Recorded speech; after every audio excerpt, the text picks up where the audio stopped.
Hello there, welcome back. This is my big video for the week. It's all about cyberpunk movies. So I've actually got on my list. I know I'm going to try to avoid going through a list, but this one I've got on my list. Cyberpunk movies, I need a list because there's so much. Like, even I started writing them down, it was like, what ones have I forgotten? And you end up missing out like obvious things like Terminator, and I was like, how can I miss out Terminator? So it's best to have a list because you're always going to forget a few obvious ones that I'd remember like instantly after I stopped doing the video, so it's easier just to write them down. Okay, now Cyberpunk's been around since the early 80s really. I mean, it came out of the kind of 70s Vietnam era despair.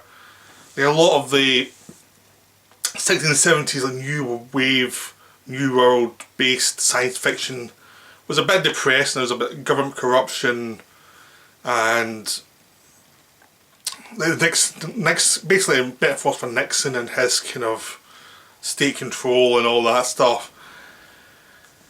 All weaved into science fiction and like dystopian futures, which kind of led to stuff like Mad Max and Soviet Green and things like that. These were kind of depressing sci-fi movies. Then Star Wars came along and all that stuff get kind of junked.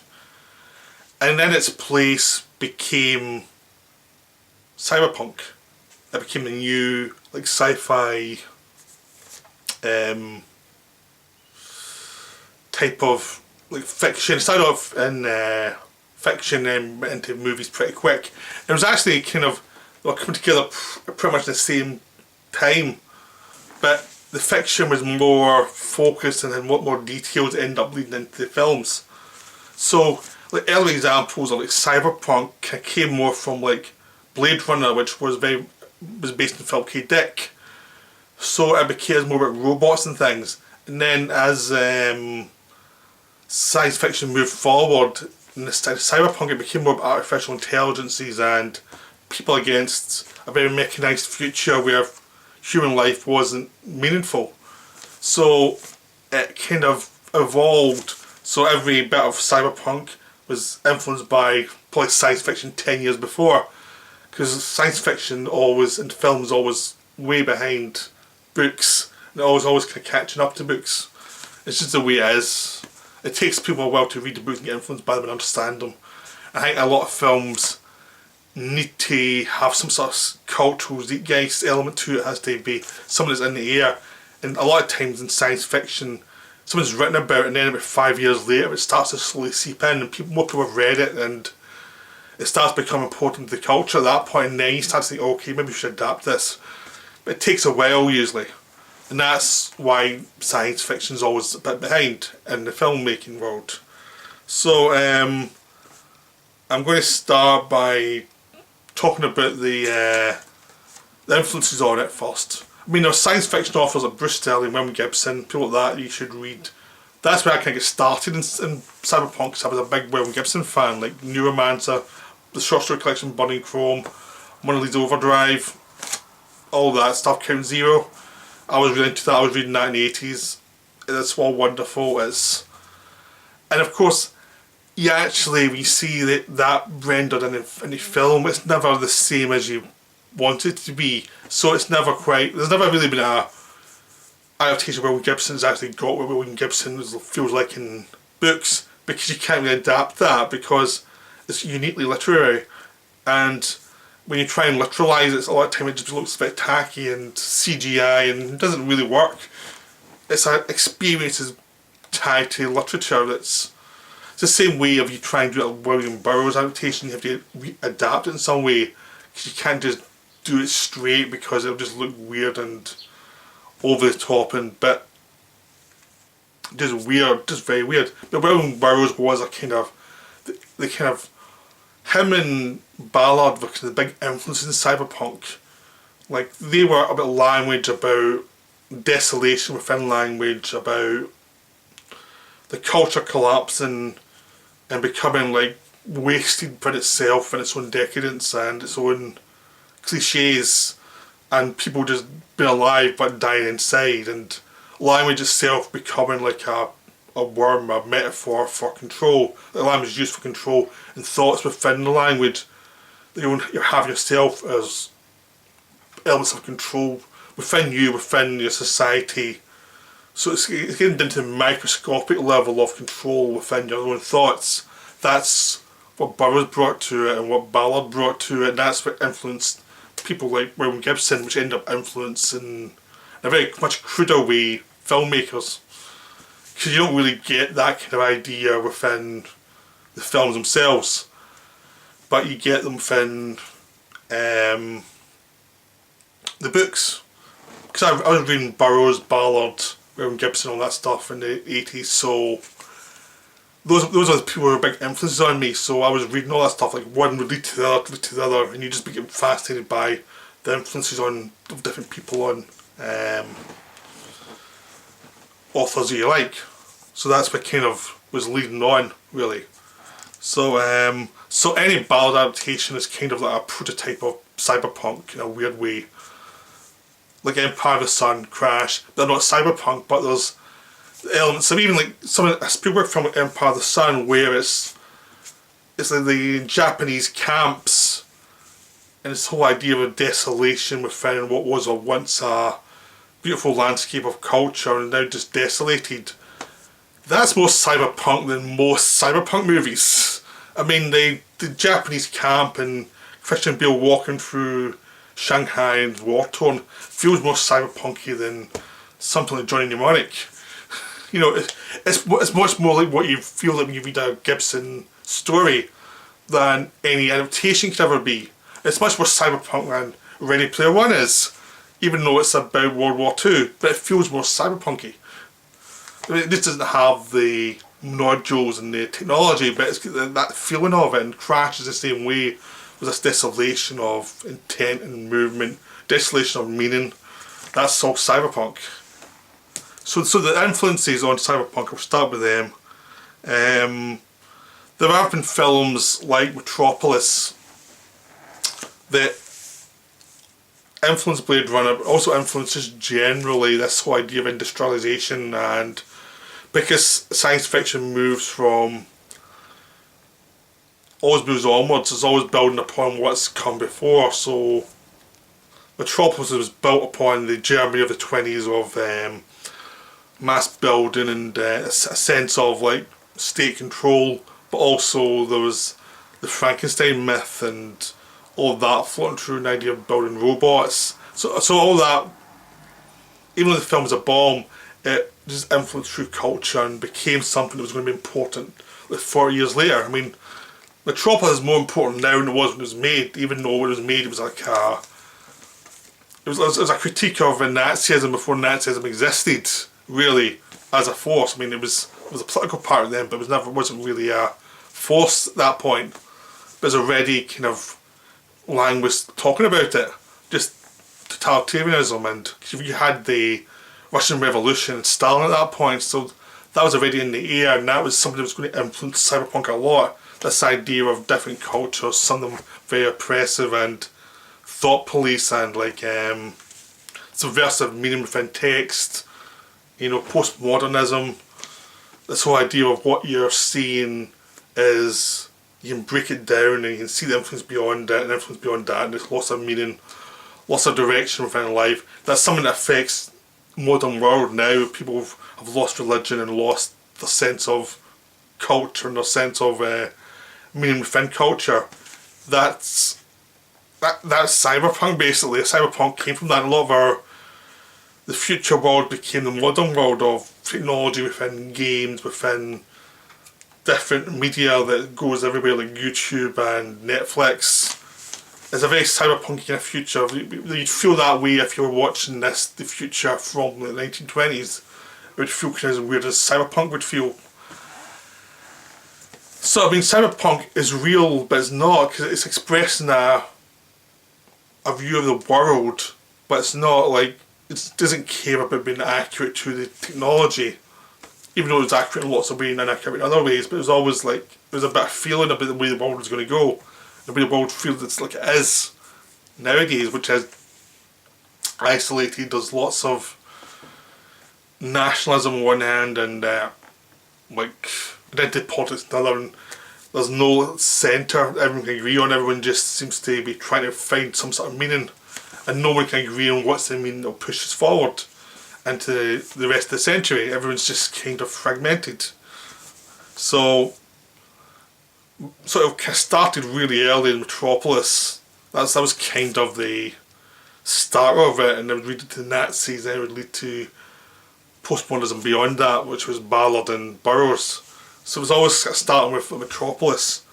Then we don't really get much for a while. We get Westworld, which is now a TV show, which was about the theme park thing, which feels, it isn't quite cyberpunk, but it feels like it's on the road to cyberpunk, which is that the people are investing in a fantasy world where robots can get shot down for your entertainment and end up rebelling against their makers.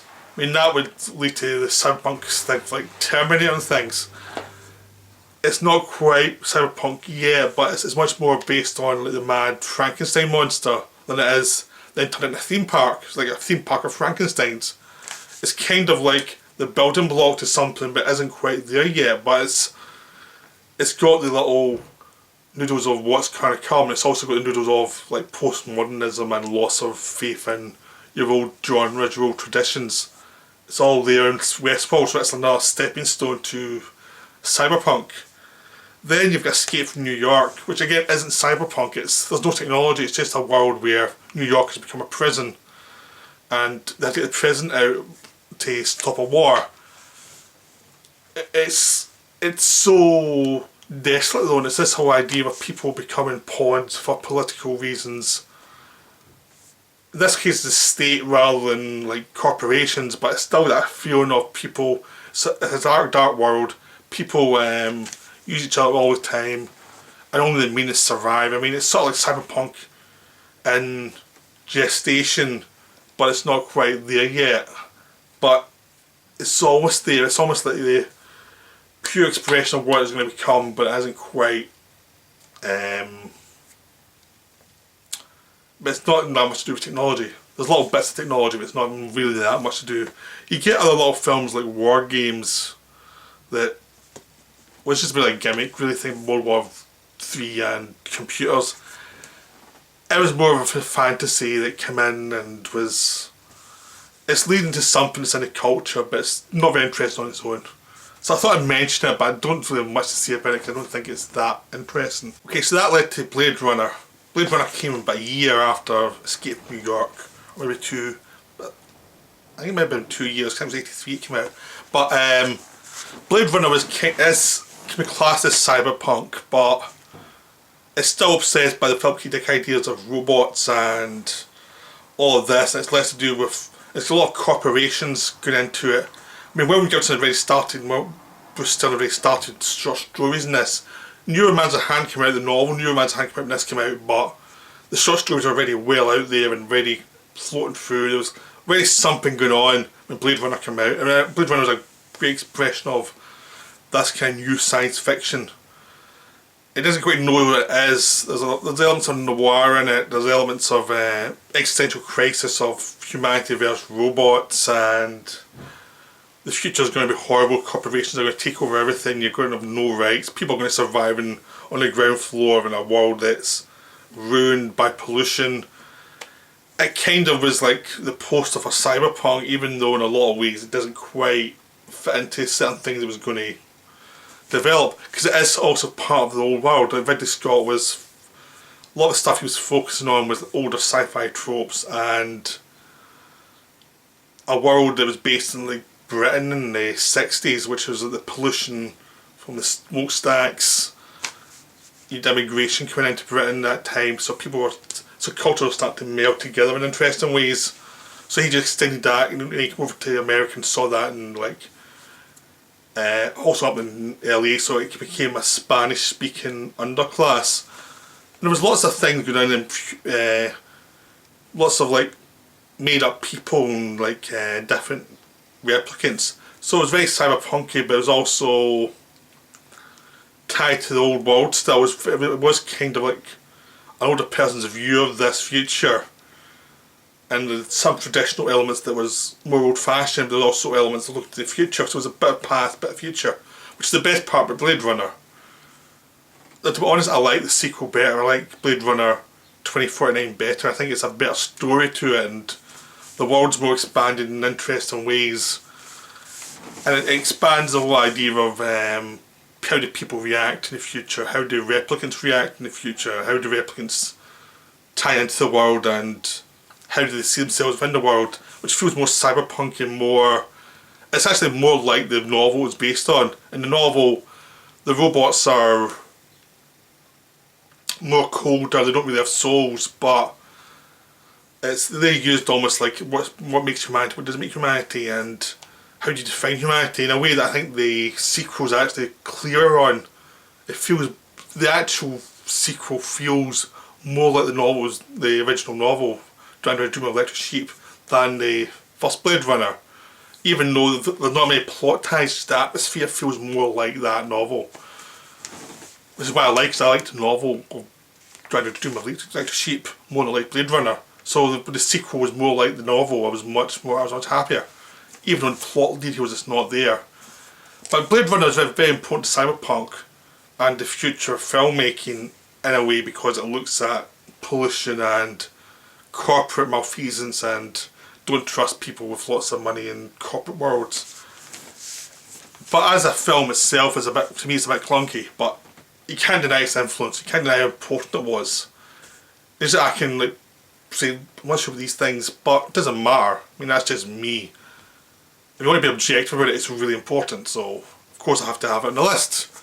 But there's also another really important film made at the same time called Videodrome, which was about cyberpunk in the real world, but it was more twisted towards the obsessions that was actually going to happen in like the day-to-day world, which was virtual reality and how the virtual reality headsets to the end. There's also the idea of people watching images that affect what they see, and it gives them fantasy, so they can't tell the difference between reality and fantasy. And this is a corporate thing to take out, it's a right-wing corporate thing to take out people they disagree with. And they're using like pornography as a cover to take out their enemies, and it's all about a mind meld of what's going on in your mind, how can it be manipulated by other sources, and how it you can't trust reality, you can't trust your own thoughts. And to me that's much more cyberpunky. And the whole idea is you're almost a rebel against a society that doesn't care about you. Because in Blade Runner, Deckard's still a cop, he's still part of the system. And this one is someone who's not part of the system, James Woods' character, who's been used by the system and manipulated. And he's a much more existential crisis of who am I, how do I exist in the world, what's my meaning in the world. And that's what the film's about, and that's why it feels very cyberpunk, and it feels very much like where the novels were going to go, like Neuromancer, even though it's something that's very different, but it still has that feeling of the kind of soul we got through the novels, cyberpunk novels, this feeling of you can't quite trust reality. Even though there's plot levels, there's always a feeling that reality can just fall apart on you at any time, like whatever you think might not be the truth, you know. And it feels just very paranoid, and this Videodrome feels like a total cyberpunk movie, even though the genre didn't exist when it was made. But a lot of genres start to exist and form unconsciously. No one knows I'm making a cyberpunk story. It's just like a lot of creators are coming together in different ways, not knowing what each other's doing, and reacting to the world and creating something that expresses the world. And that's what happens here. There's a lot of creators who are having unease about the Reaganites and the way the world was going, the pollution and the craziness politically, and they were creating these stories that expressed that unease. And that became cyberpunk. Cyberpunk was the unease of the 80s. So they would move on to things like Robocop and Terminator, which expressed unease about technology of like robots becoming apocalyptic. So something like Terminator is like the ultimate fascist expression of a totalitarian state coming down to kill anybody who disapproves of it. There's nothing more cyberpunk than that. A big killer robot that's going to crush you for disagreeing with someone's view of reality, in this case a machine's view of reality. That's ultimate cyberpunk kind of story, just this paranoia of the world and the way it's going and the way you've been oppressed. It could almost be like Russia sending robots to kill Americans or something, or any totalitarian state of the 80s coming in and saying, we're going to get you. I mean, that's what Terminator feels like. Even though it's a time travel story, it's also just showing that unease of technology and how states can do it. I mean, in the 80s we were living under the Thatcher era, and it felt like they would, if they had stuff like that, they would send it in. They were sending police in against the miners. It was pretty much right-wing horribleness. Really bad. And Robocop was an extension of that. Robocop was, you know, just like the corporate version of that. The corporates have privatised law enforcement, anything to make money off it. There's those robots around killing thugs, the lower classes, to help the profits and for good PR. In essence, it's paranoia in the 80s about totalitarian states and what they were doing to the people. Because this was the 80s where you were Americans interfering in Latin America in horrible ways as well. And there was lots of just this unease about what was going on, how the corporate world and the states, the capitalist state worlds were combining, how technology would affect it, and it was just becoming this paranoia. So the cyberpunk films were a good way to express that, and that became something that was very important. Just this sense of technology going amok, and technology would destroy you, and all of that kind of stuff. Also, you would get stuff like Tetsuo from Japan, which were low budget, black and white, and it was just this expression of technology going amok and mutations, very much influenced by Cronenberg and his ideas of mutation and how mutations are metaphor for human soul. And you'd get Tetsuo to really expand upon this whole idea, and it'd become this wonderful, weird element. And that would expand also into animation, where you'd get Akira and Ghost in the Shell, which were films, animated films based on mangas about, like, in Akira's case, it was about evolution and nuclear war and paranoia about state control and technology, and because Japanese would have been bombed during World War II with the atomic bomb, so they developed lots of fantasies about, dark fantasies about nuclear bombs and nuclear waste. And Akira was like the idea of mutations of human soul mixed with technology, and people blowing up into weird mutants, and it became this weird subgenre. The Japanese just started running with it, and for a while just going completely nuts with it. And then you'd get someone like Ghost in the Shell, who was someone working for the basically working for the kind of police states to hunt down and investigate things, and they were augmented people with human brains with machine bodies and things. And this whole idea was this was taking over the world. People were becoming mechanical. People were getting implants like new glasses, laser focus, laser eye surgery and plastic surgery. So it was taking this to the extreme of people becoming militarised. So now you've got drones and things, so it's getting more and more paranoid. So cyberpunk's now part of the world, but it's no longer called cyberpunk, it's something else. But it's an expression of something that was developing in the world that's now become just commonplace. But in the 80s and 90s it was much more defined as a genre. So in the 90s the genre kind of evolved. You would get, it would fall away a little bit. I mean, you'd get the Robocop sequels and Terminator sequels, but they were, like, Terminator sequels didn't really go too cyberpunky, really. They became more time travel-y, and the Robocop sequels weren't very good, so you never really got much from them. But eventually it would fall away for a while, and you'd end up getting stuff like The Matrix and Strange Days, which were expressions of the cyberpunk aesthetic, but it was less based upon like social rage. I mean, Strange Days was based on race, the idea of the police beating up people, and again recorded in new technology and how that would affect the world, and how technology would mean it would be harder for people to get away with things, sort of like what YouTube is and digital cameras and things are now, as well as the idea of them being seductive and something that would be almost a sickness to you, as you repeated looking at old images and becoming obsessed by them, especially if you have them as memories, which you could re-record and you'd see your old memories and get sick of the idea of something that you're obsessed by that you couldn't let go.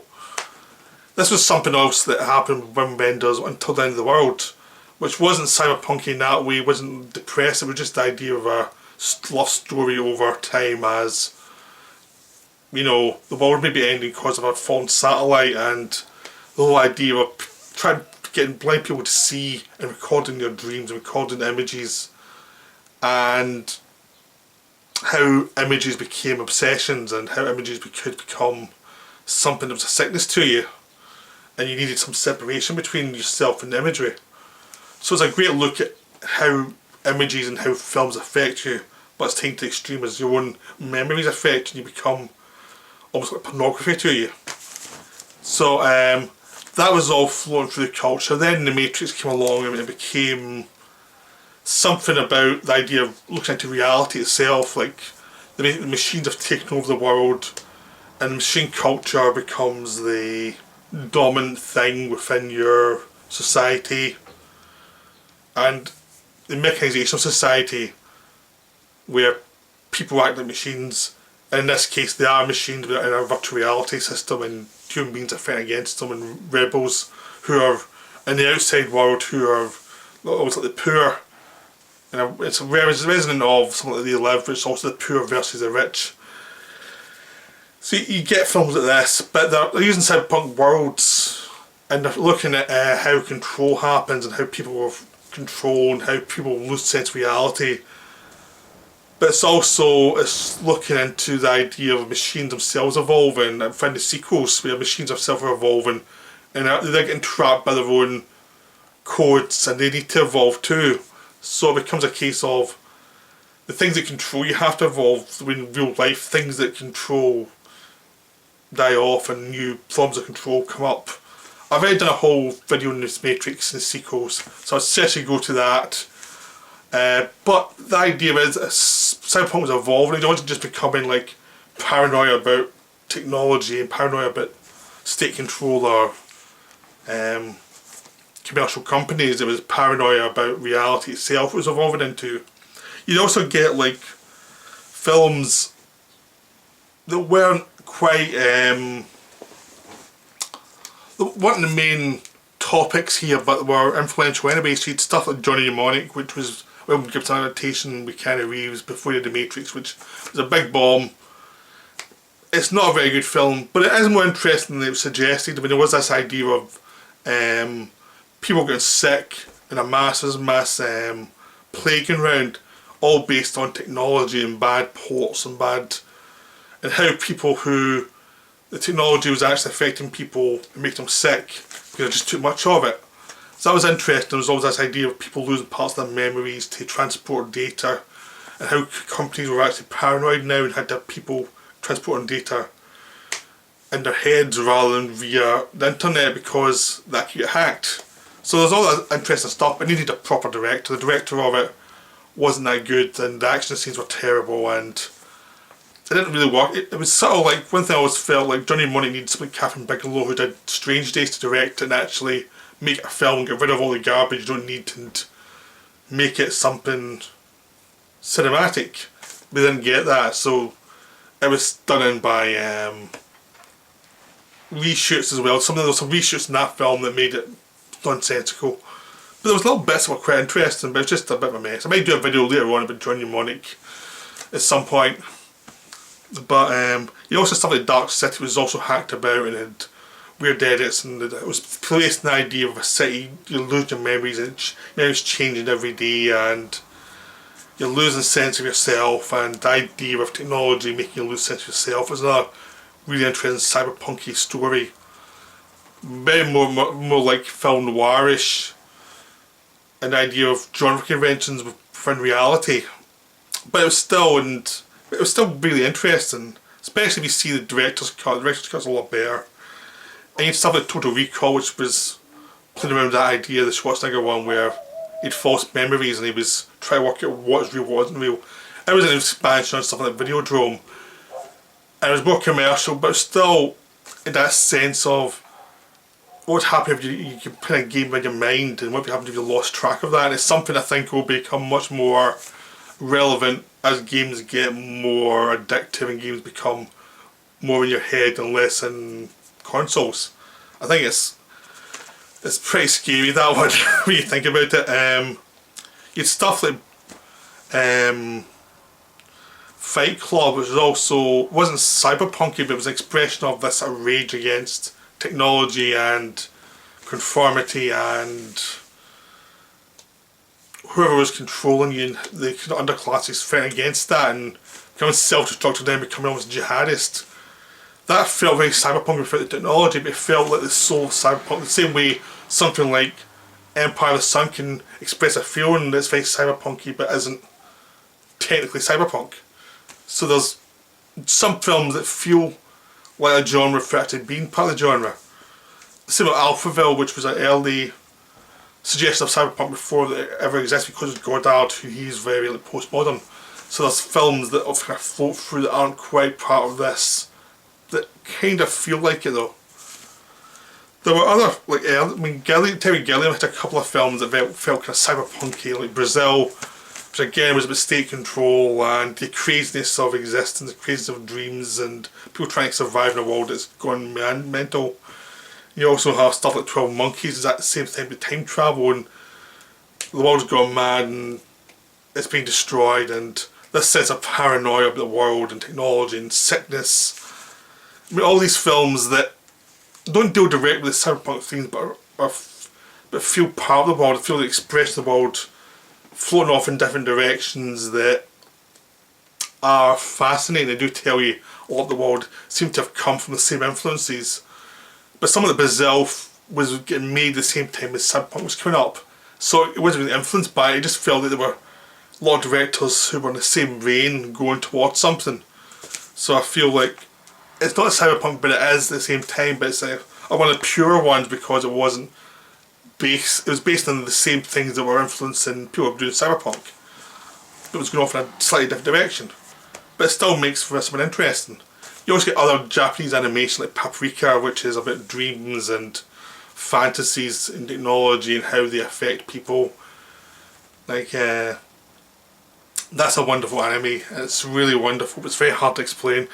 I'm not even going to try in this video because I think I'd start to go mad trying to explain Paprika, but it's very kind of, it's not one of the more famous cyberpunk kind of stories, but it does feel tied to cyberpunk and the aesthetic and the weirdness of how dreams affect reality and how dreams are sold to you, back to you, and how don't trust anybody who's in control of this stuff. So there's lots of films that floated through cyberpunk and became an expression of this kind of unease all the way up to the Matrix. Now we've got films that are selling us back to us as a product. You get Ready Player One and you get the Ghost in the Shell remake, which neither of which did that well, but they were trying to kind of do the retro cyberpunk. People who grew up with cyberpunk stories like The Matrix and things and Terminator, and trying to sell it back to like how computer games are influencing you, and the whole idea of, okay, this is a world, this is a cynical world, a brutal world controlled by corporations, and a rebel has to come up and fight against them. And it's taking the whole idea of the cyberpunk, the rebel, like the punk against the system. But in the original cyberpunk stories, and novels and films, there's a tragedy, and these films aren't tragedies.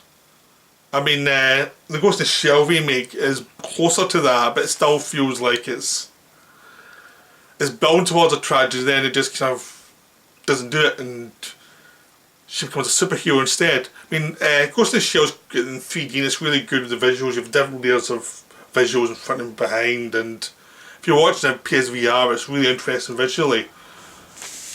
But the script's not that great, and the script seems to be taking elements of cyberpunk, like all the wires and all the augmentations, but it's turned into a superhero film. And it doesn't really work that way. I think it creates confusion to watch. I think also Ready Player One treats this cyberpunky future, but also puts all these video games and nostalgia. And it's trying to sell you nostalgia when the whole idea of cyberpunk is nostalgia is making you sick. Images make you lose reality, lose a sense of place. It's very everything postmodern. You can't sell it back to you at that point. You have to say this is a sickness rather than this is a cure. In Ready Player One, it's almost like it's a cure. They have to moderate slightly, but it doesn't really feel. It's not made by someone who understands cyberpunk though. Now, the film just feels, in a lot of ways, a charming film, but it's not part of that movement. In other ways, it just becomes this compromised other thing. Even though I actually really like Ready Player One, it's a very flawed film. I like it for some of the direction, but some of the script's terrible. The scripting's bad. It's the way it's directed works, but the way it's scripted is kind of insulting at times. And as a cyberpunk movie, it's a total disaster. But there you go. But yeah, but the cyberpunk thing's dead. It's now entered the mainstream. It's now in TV shows and things, and it's become this thing to say, yeah, we are against everything, but buy our products. It's now been used to sell stuff to you rather than an expression of angst. That's the problem with it now. It's just a product. It's been so commodified. Oh yeah, let's make the corporates the villains.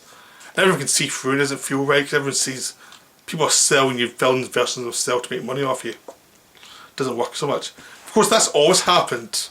They've always try to sell you movies that are about corruption and things. But it's never as blatant as let's use it for synergy and let's use it for all these different things we'd sell toys to at the same time. It was before it was much more like let's do this film and let's hope it makes money back. Now it's just like this is part of one big system. So it's selling you the sickness back to you, which I don't like.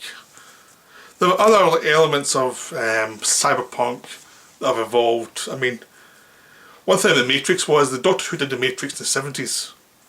So that's a kind of weird thing. Because the Deadly Assassin did the Matrix in the 70s. It's what we call the Matrix virtual reality world. Virtual reality world's been around for a while, even before the Matrix. Matrix did his own way though. But try and see Deadly Assassin too, because that's pretty cool. You also have steampunk, which was like side avenue. It was like nostalgia, but done cynically. The idea of of computers came earlier during the Victorian age. So you get things like Steam Boy, which takes that aesthetic, does an animation with it. You get stuff like the Difference Engine, William Gibson, Bruce Sterling novel about that whole idea, and the idea of what technology had developed differently and how would it affect the world and how it would have affected different civilizations. Would have become bigger or smaller, or what would have happened to them. You also get the aesthetic of that through things like Mortal Engines, which is a film which bombed recently, which I kind of liked, which is the whole idea of the world had collapsed and now these steampunk engines moving cities were coming out and taking over the technology, and this old technology had been brought back in, and it's kind of a Mad Max elements, but there's also steampunk elements.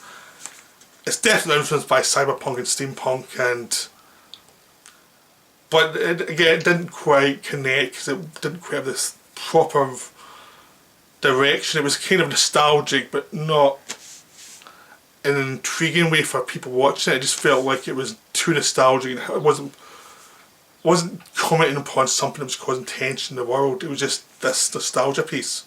Same as something like Golden Compass, which had that same nostalgia feeling that didn't quite connect to anything people really wanted. I think those films will all try to get in the Harry Potter game because that's nostalgia, but as wizards, and for some reason that's a simple metaphor that people get. And try to do it with technology doesn't seem to work as well. Nostalgia, it's a disconnect somewhere. You also have stuff like Assassin's Creed, which takes technology of going into the past of people's memories and past lives and things. So you get the technology, but you also get the old-fashioned action scenes, some games and in the movie. So that's kind of steampunky as well. Cyberpunk elements, cynical futurists and things. It's there, but it doesn't quite connect because there's no central metaphor that connects with the world. So cyberpunk's kind of slowly died away. It's not starting to lose its place. There are like documentaries like Lo and Behold, which talks about the idea of technology causing illness and the effects of technology. When Herzog made it, it's a really good film about the ups and downs of technology and where it came from, where it's going. So there's lots of curiosity now about where technology is going, but I think Cyberpunk itself has evolved to something where all its conventions have now become ossified to become something that can be easily sold. There needs to be a new metaphor for experience in society, or it has to evolve in some way. At the moment it's not quite unique anymore, it's just become this selling point. It's just a genre now, and now there needs to be some new push in science fiction, which there hasn't been really since Cyberpunk, and it needs something new. So this is like the last big push, and now we need something different. So I hope you enjoyed this. It was enjoyable to talk about. I even watched Johnny want to research it. But so I hope it was of interest to you, the whole idea of this whole movement of science fiction and where it's gone. Now it's needing to be pushed aside for something else. I think it's quite interesting. I think there's... It's like there was this subculture besides Star Wars and Star Trek for a long time, but it was an interesting subculture. Now it's become something else, and it's not quite right anymore. So I'll be curious to see where it goes in the future, where sci-fi goes in the future. I hope this video is of interest. I hope it gets you thinking. And I'll see you soon for another video, because this was an epic and I'm tired. Okay, bye.